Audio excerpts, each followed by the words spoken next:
আসসালামু আলাইকুম, সবাইকে শুভেচ্ছা জানাচ্ছি। মাসুম মাহবুব দেখছেন ওপেন দ্য ইউটিউব চ্যানেল এবং মাসুম মাহবুব ফেসবুক পেজ।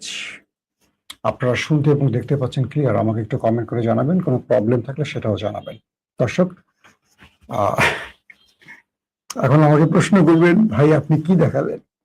আমি দেখালাম আমার গায়ে আর্জেন্টিনার একটা জার্সি পরা আছে, গিফট করেছে আপনার ভাবি, মানে আপনাদের ভাবি।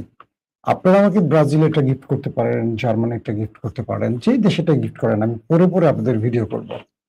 ওকে, তো আপনার ভাবি আমাকে গিফট করেছে, সেই জন্য আর কি আজকে পড়েছি, তার প্রতি ভালোবাসা থেকে, তাই তো?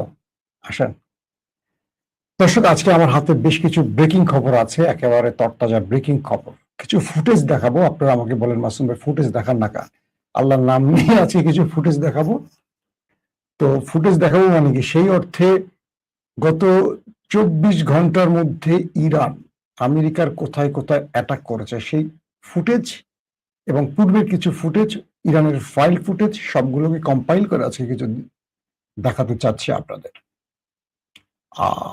আমি দেখতে পাচ্ছি আপনারা যে যেখান থেকে কমেন্ট করছেন, সব আমি দেখতে পাচ্ছি। ওকে, সাউন্ড ওকে, যে যেখান থেকে আছেন, কুষ্টিয়া, শাহরিয়ার। ওকে, কুষ্টিয়ার নামটা বলছি, কুষ্টিয়া আমার প্রিয় শহর, এই শহরে আমি বড় হয়েছি।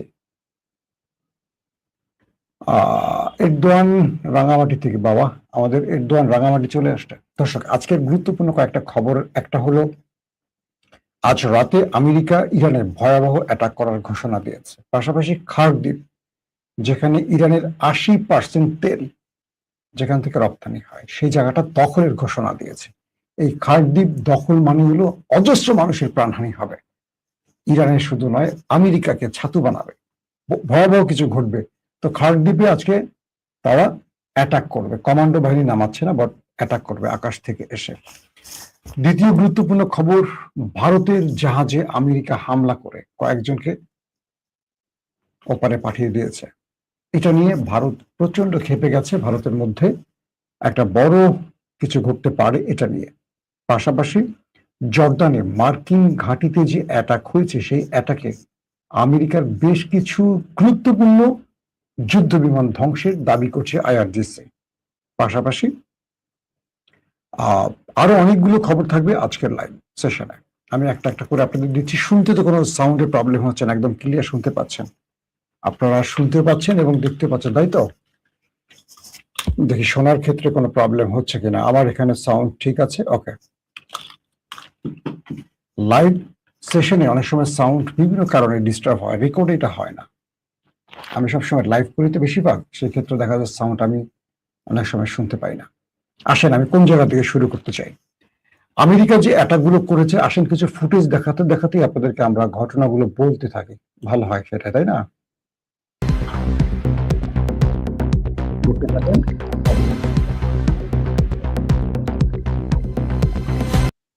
এটি হলো জর্দানে থাকা আমেরিকার ঘাঁটি। এটা অ্যাটাকের আগের ছবি। এই ভিডিওর মধ্যে দেখবেন ইরান অ্যাটাক করেছে, তারপর কি কি ঘটেছে সব দেখা যাবে।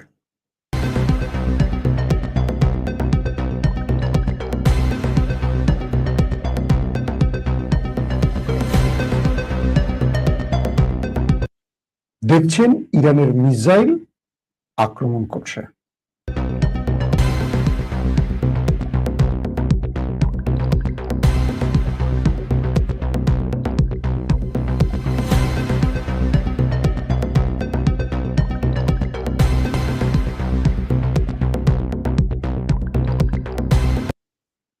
ইরানের আক্রমণে আগুন জ্বলে গেছে কয়েকটি স্থানের ছবি।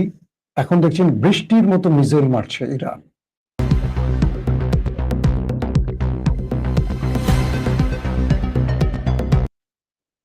আরো দেখাবো, একসঙ্গে সব দেখালে তো মজা শেষ হয়ে যাবে আপনাদের। তো আমেরিকা যে দাবিটি করেছিল, তারা ইরানের অ্যাটাক ইন্টারসেপ্ট করেছে। আমি আপনাদের বলেছিলাম যে সময় পেরিয়ে গেলে কিছু আপডেট আসবে, প্রমাণ আসবে, তথ্য আসবে। আইআরজিসি দাবি করছে জর্দানে থাকা আমেরিকার ঘাঁটিতে যে হ্যাঙ্গারে F-16, F-15, F-35 যুদ্ধ বিমান ছিল, সেখানে বড় আকারে ইরানের মিসাইল হিট করায় বেশ কয়েকটি যুদ্ধ বিমান ধ্বংস হয়ে গেছে, পুরোপুরি আগুন লেগে গেছে সেই হ্যাঙ্গারে, এবং আমেরিকার ব্যাপক ক্ষতি হয়েছে। কে বলছে? ইরানের IRGC। তারা স্পষ্ট বলেছে এই তথ্যটি। তার মানে ইরান কালকে যে রাতে আজ সকালে যে প্রতিশোধ দিয়েছে, সেই প্রতিশোধে আমেরিকার অনেক ক্ষতি হয়েছে। IRGC পাশাপাশি এটিও দাবি করেছে বাহরাইনে তাদের পঞ্চম নৌবহর ঘাঁটিতে যে অ্যাটাক হয়েছে, সেখানেও তারা ব্যাপক ক্ষয়ক্ষতির শিকার হয়েছে আমেরিকা। এবং কুয়েতের অবস্থা একই। আসেন আমরা আরো কিছু ফুটেজ দেখি।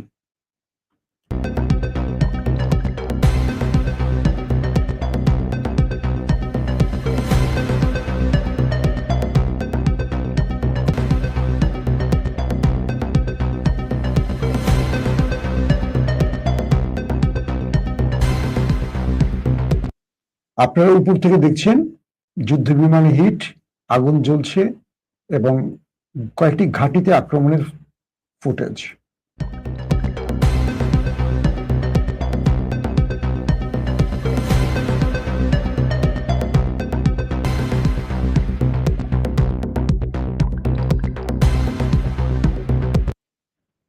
প্রিয় দর্শক, দেখাবো ফুটেজ, আরো দেখাবো। এই ফুটেজ দেখানোর পর যদি কিছু হয়, সব দোষ আপনাদের, ঠিক আছে?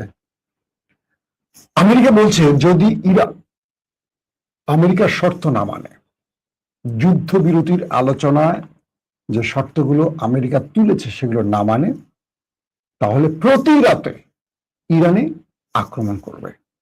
কিন্তু আমেরিকা বলেনি প্রতি রাতে আক্রমণের ফলে ইরান তাদের পেছন দিয়ে যে কি ঢুকাচ্ছে সেটা তারা আর স্বীকার করছে না। তারা শুধু বলছে ইরানকে এই করেছি সেই করেছে, কিন্তু ইরান তাদের কি করেছে এটা আবার ইরান প্রমাণ করছে। দুপক্ষ তাদের নিজেদের শক্তিমত্তা শ্রেষ্ঠত্ব দেখাচ্ছে। ট্রাম্প বলছে যে প্রতি রাতে এখন থেকে ইরানে হামলা হবে যদি ইরান আমাদের সাথে আমাদের শর্ত না মানে, আমরা যে শর্তগুলো ইরানকে দিয়েছি সেগুলো না মানে। গেল এটা। পাশাপাশি মধ্যপ্রাচ্যে মার্কিন যে এদিকে আমেরিকা আবার ঘোষণা দিয়েছে আজ তারা খার্ক দ্বীপে বড় অ্যাটাক করবে এবং খার্ক দ্বীপ দখলও করতে পারে। উদ্দেশ্যটা কি আসলে? ভেনেজুয়েলার কথা মনে আছে আপনাদের? মাদুরোর কথা মনে আছে? একটা দেশের প্রেসিডেন্টকে বা রাষ্ট্রপ্রধানকে তুলে নিয়ে গেছে, কিডন্যাপ করে নিয়ে গেছে আরেকটি দেশ এসে, মাত্র 2টো হেলিকপ্টার নিয়ে এসে। তারপর সেই দেশের পুরো তেল তারা এখন লুট করছে। এটা যুদ্ধ না, গণতন্ত্র না, ডেমোক্রেসি না, এটা হচ্ছে লুটপাট। তো এই লুটপাট তারা শক্তি মতো দিয়ে করে, আর কিন্তু মুখে সুন্দর সুন্দর কথাগুলো সামনে আনে। খুব ইন্টারেস্টিং একটা তথ্য। এরদোয়ান যখন ইসরায়েলকে বলছে যে তোমাদের গ্রেটার ইসরায়েলের খায়েশ পূরণ করে দিব, ওয়েট করো, মানে নেতানিয়াহুকে আচ্ছা রকম ধোলাই দিল কি এরদোয়ান। নেতানিয়াহু এবং তার মন্ত্রীরা কি বলছে? এরদোয়ান একজন ইহুদি বিদ্বেষী ব্যক্তি, তার হাতে অনেক রক্ত লেগে আছে, কিন্তু ইহুদিরা হলো পৃথিবীর শ্রেষ্ঠ জাতি, ইহুদি সেনারা সবচেয়ে মানবিক।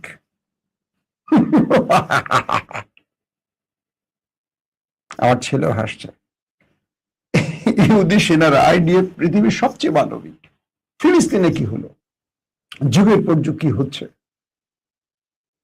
যাক, ওই আমাদের পিনাকিদার বলতে হবে, তার ঘোড়ার হাসিটা আমাকে একটু লাগবে। পিনাকিদার রাতে ফোন দিয়ে বলো যে আপনার ঘোড়ার হাসিটা আপনার এডিটরকে আমাকে একটু পাঠাইতে বলেন, তাহলে নেক্সট ভিডিওতে ঘোড়ার হাসিটা দেখাবো। পিনাকিদার ভিডিওতে একটা ঘোড়ার হাসা দেখবেন, খুব ইন্টারেস্টিং লাগে। আমি দাদাকে একদিন ফোন দিয়ে বললাম, দাদা আপনার ঘোড়ার হাসিটা আর আপনার হাসিটার মধ্যে একটা মিল আছে। দাদা খেপে গেছে আমার উপর, হাসছে আর কি কয়।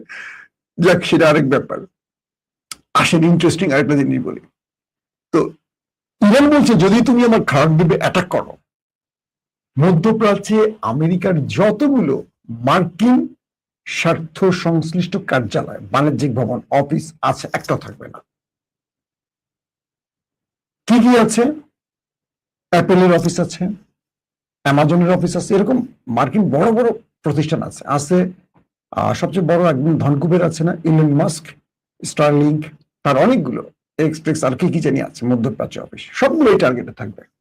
একেবারে তালিকা ইরান বলে দিয়েছি, একটা না, একটা লম্বা ডাঁটা দিয়ে দিয়েছি। ইরান বলছে যে মধ্যপ্রাচ্যে আমেরিকার যা যা আছে, মার্কিন মানে মার্কিন ব্যবসায়ীদের, যেগুলো আমেরিকার অর্থনীতির মূল কাঠামোকে বাঁচিয়ে রাখে, একটা থাকবে না। সবগুলোকে আমাদের মিসাইল লক করে ছেড়ে দিয়েছি, এখন শুধু সুইচ টিপ ও মিসাইল দৌড় মারবে। তুমি আমার খারাপ দ্বীপে মারবো, মধ্যপ্রাচ্যে তোমার কিছু থাকবে না। এই মধ্যপ্রাচ্য থেকে তো তেল নেয়ারও যে ডিপো বা যা যা আছে, তেল উৎপাদন আরামকো যা যা আছে, একটা থাকবে না। আরামকো তো সৌদি আরবে, এটাও ছাড়বে না, মানে আমেরিকার কোনো স্বার্থ ছাড়বে না। এই পরিস্থিতিতে জর্দানে মার্কিন যে বিমানগুলো ধ্বংস হয়েছে, এটা নিয়ে নানান রকম প্রতিবেদন আসছে, কিন্তু ইরান এবার জর্দানের মাইটটা বেশি দিচ্ছে কেন? জর্দান হারামিগিরিটা বেশি করছে। দ্বিতীয় আব্দুল্লাহ, এটা কি মুসলিম না, এটা ব্রিটিশ, আল্লাহ ভালো জানে। তো এই বদমাসটা বেশি ফাজলামি শুরু করছে, 3টা দেশকে কিন্তু ধোলাই দিচ্ছে। আজকে সকালে বলেছি 18টা ঘাঁটিতে ইরান অ্যাটাক করেছে ভোরবেলা থেকে এই পর্যন্ত। তো এরই মধ্যে হরমুজ প্রণালীতে ইরানের সাথে আমেরিকার ডিস্ট্রয়ার ব্যাপক গোলাগুলি হচ্ছে। ইরানকে তারা করতে আসে আমেরিকা, ইরান আবার তাড়িয়ে তাদেরকে ওই জায়গা থেকে গালফ অফ ওমানে পাঠিয়ে দেয়। সেখানে দুই পক্ষের মধ্যে ব্যাপক গোলাগুলি চলছে, মিসাইল মারা, রকেট মারা, গোলাগুলি ঠেটা চলতেছে। ইরান ঘোষণা দিয়েছে হরমুজ সবার জন্য নিষিদ্ধ, অনুমতি ছাড়া কেউ হরমুজে প্রবেশ করবে না, পৃথিবীর কোনো জাহাজ। এরই মধ্যে 2টো জাহাজ ঢুকছে আমেরিকার অনুমতি নিয়ে হরমুজে ঢুকছে। ইরান হিট করছে, আক্রান্ত হয়ে উঠে পড়ে পালাইছে। আমেরিকা আসছে ইরানের উপর অ্যাটাক করতে। আমেরিকা আর ইরান মুখোমুখি সংঘর্ষ দীর্ঘ সময়, গোলাগুলি সাগরে চলছে, থেমে এগুলো চলছে। হঠাৎ করে খবর এলো আমেরিকা ইরানের ভারতের একটি জাহাজে আক্রমণ করেছে। অর্থাৎ তেল নিয়ে যাচ্ছিল ভারতীয় একটি জাহাজ, সে জাহাজে একটি মাধ্যম বলছে 21 জন, একটি মাধ্যম বলছে 31 জন ক্রু ছিল। এদের অধিকাংশকে ছেড়ে দিয়েছে এবং কয়েকজনকে মেরে ফেলছে আমেরিকা। খেপে গেছে ভারত, পুরো ভারত এখন উত্তপ্ত হয়ে উঠছে, নরেন্দ্র মোদীর উপর চাপ বাড়ছে এটার জবাব দেওয়ার জন্য। বলছে ভারতীয় নেভি যেন হরমুজে কি বলে গালফ অফ ওমানে থাকা আমেরিকার প্রতিশোধ নেয়। মানে আমেরিকা তো সেখানে অবস্থান করছে একটা নেভাল ব্লকেট তৈরি করার জন্য। খুব ইন্টারেস্টিং একজন ব্যক্তির আমি একটা টুইট দেখলাম আজকে, এটা কয়েকটা পাকিস্তানের গণমাধ্যমে আসছে। এক ব্যক্তি, তিনি চরম মুসলিম বিদ্বেষী, তিনি ইসরায়েলকে বলতেন, ইসরায়েল তুমি পুরো ফিলিস্তিনকে ছাপা করে দাও, দিয়ে পবিত্র করো এই নগরীকে, মানে সকল মুসলমানকে মেরে পবিত্র করো। কে বলছে? একজন ভারতীয় ব্যক্তি। খুব ইন্টারেস্টিং ব্যাপার, সেই ব্যক্তির ছেলেটাও একজন ইয়াং, একটা যুবক ছেলে, আমেরিকার ওই যেই জাহাজে আক্রমণ করছে সেখানে সে মারা গেছে। এখন এই ব্যক্তি কি বলবে, যিনি ঘৃণা ছড়াতে ওদেরকে সন্ত্রাসী বলতেন মুসলিমদেরকে, আজ তার মিত্ররা তার ছেলেকে মেরে দিয়েছে। তবে মজার ব্যাপার হলো, যখন ইরান ভারতে বড় বড় আক্রমণ করে, বাংলাদেশের গণমাধ্যমের চেয়ে ভারতীয় গণমাধ্যম খুব বড় করে সেই নিউজ প্রচার করে, এই মুহূর্তে ব্রেকিং খবর, এই করেছে, সেই করেছে, ওই করেছে, সেই করেছে। মানে ইরান আমেরিকাকে মারলে ওরা খুশি হয়, কিন্তু ইসরায়েলকে মারলে আবার ভারত খুশি হয় না। কারণ সাম্প্রতিক সময় আমেরিকা ভারতের সাথে খুব একটা ভালো আচরণ করেনি। বন্ধু ট্রাম্প বলে একদিকে স্যাংশন দিচ্ছে, এই ট্যারিফ বাড়াচ্ছে, এই করছে, ওই করছে, উল্টাপাল্টা করছে। তো সবকিছু মিলে ইরান যখন আমেরিকাকে মারে, ভারতীয়রা খুব খুশি। ইরান যখন ইসরায়েলকে মারে, তখন ওরা ইসরায়েল বিরোধী, কারণ ভারতের সাথে ইসরায়েলের প্রেমটা খুব ভালো চলছে এই মুহূর্তে। এটা নিয়ে পুরো ভারতীয় গণমাধ্যম এখন হইচই শুরু করেছে যে ভারতের জাহাজে কোন কারণে আমেরিকা অ্যাটাক করছে। এটাকে আমিও পক্ষপাতী নই। একটি জাহাজের সিভিলিয়ান ক্রুরা তেল নিচ্ছে, তাদেরকে ধরতে পারেন, আটক করতে পারেন, ছাড়তে পারেন, মেরে দেওয়ার কারণটা কি? ভারত এবং আমেরিকার মধ্যে উত্তেজনা বাড়ছে, এটা অনেক বড় একটা ফ্যাক্ট তৈরি হবে আগামী দিনে। ভারত আমেরিকার কিছু ঘটতেও পারে, যুদ্ধের মতো ঘটতে পারে, সাগরের উত্তেজনা বাড়তেও পারে। এই অগ্রিম খবরটি আপনাদের দিয়ে রাখলাম। পাশাপাশি বাহরাইনে ইরানের অ্যাটাকে আর্লি ওয়ার্নিং সিস্টেম, অর্থাৎ যুদ্ধের বোমাগুলো আসার আগে যে ওয়ার্নিং সিস্টেমগুলো আছে, রাডার সিস্টেমগুলো আছে, বেশ কিছু ধ্বংস করেছে। এর মধ্যে প্যাট্রিয়ট একটা রাডার সিস্টেম, প্যাট্রিয়টের প্রতিরক্ষা ব্যবস্থাকে ধ্বংস করেছে। অর্থাৎ ইরান কালকে যে অ্যাটাকগুলো করছে, খাইবার সেখানে ইউজ করছে, আরো কি কি জানি ইউজ করছে, নাম এখনো বলছে না ইরান, নতুন করে যেগুলো মারছে নাম বলেন, এগুলো মার্কিন প্রতিরক্ষা ব্যবস্থা ইন্টারসেপ্টই করতে পারে না, অনায়াসে গিয়ে হিট করে আসছে। ইরান এই যুদ্ধের মধ্যে কিছু মিসাইলের পরীক্ষা চালাচ্ছে, কোনটা কোন ফাঁকে ঢুকতে পারে, কোনটা কিভাবে মার্কিন প্রতিরক্ষা ব্যবস্থাকে বিট করতে পারে, এই জিনিসগুলো কিন্তু ইরান এখন মোটামুটি পর্যবেক্ষণ করছে। এবং বলা হচ্ছে যে জর্দানে যে আক্রমণ হয়েছে F-35, F-15, 16-এর মতো যুদ্ধ বিমান ধ্বংস হয়েছে এমনটি আইআরজিসি দাবি করছে এবং তাদের হ্যাঙ্গার গুলো ধ্বংস করে ফেলেছে। তো সবকিছু মিলে আবার ইরাকের ইরবিলে মার্কিন ঘাঁটিকে টার্গেট করে ইরান অ্যাটাক করেছে। একটার পর একটা খবর কিন্তু আসতেছে, এখন নতুন নতুন প্রমাণ আসতেছে। তো আমেরিকাকে ঠেকাবার জন্য ইরান খার্ড দ্বীপে একটা বিশাল প্রস্তুতি নিচ্ছে, যেহেতু ইরানের বিরুদ্ধে আজকে বড় একটা আক্রমণ করবে। আসেন একটু ভিডিও দেখে আসেন।